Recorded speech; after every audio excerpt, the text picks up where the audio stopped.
Sir কারা এরা? এটা আপনার যুবলীগের কিছু লোক। স্যার আমি আর like know the name who led this one we know it আমি স্যার আপনি তো this is the paper I respect that কে নাম কেউ আচ্ছা what should I tell you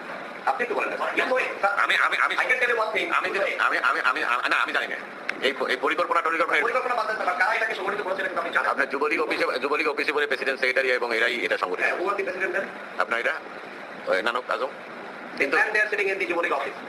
এটা হতে পারে ওখানে বসেই প্ল্যানটা হচ্ছে এটুকু শুনছি জি স্যার হ্যাঁ ওখানে বসে প্ল্যানটা হচ্ছে কিন্তু কিভাবে কি করছে এটা ওটা তো আপনার যারা কথা বলছেন ওখানে activity level planning part was Jahangir Kabir Nana and mister কি নাম ওটা আজম এর সাথে আরেকটা পার্টি টাইপের লিডার ছিল স্যার ইমিডিয়েট মিটিং এর নাম কি বলেন স্যার কিভাবে আপনি কি শুনেছেন সেটা আমাকে না আমি শুনছি না নানক আজম ওখানে মিটিং করছে এবং বলছে যে কোনো জায়গায় ওই গোলমাল সৃষ্টি করতে হবে তারপরে স্যার ওই যে সেই গোলমাল সিস্টেমে যে পাস করানো হবে এই দুজন মানে গোলমাল সিস্টেম তারপর কালকে তাকে পাঠাই দিচ্ছে তারপর এই ইনসিডেন্টটা ওইটা হয়ে গেল মানে ওকে কি মনে হয়েছে যেটা তারা মনে না স্যার যেটা শুনেছে আর নাকি নো কনফার্ম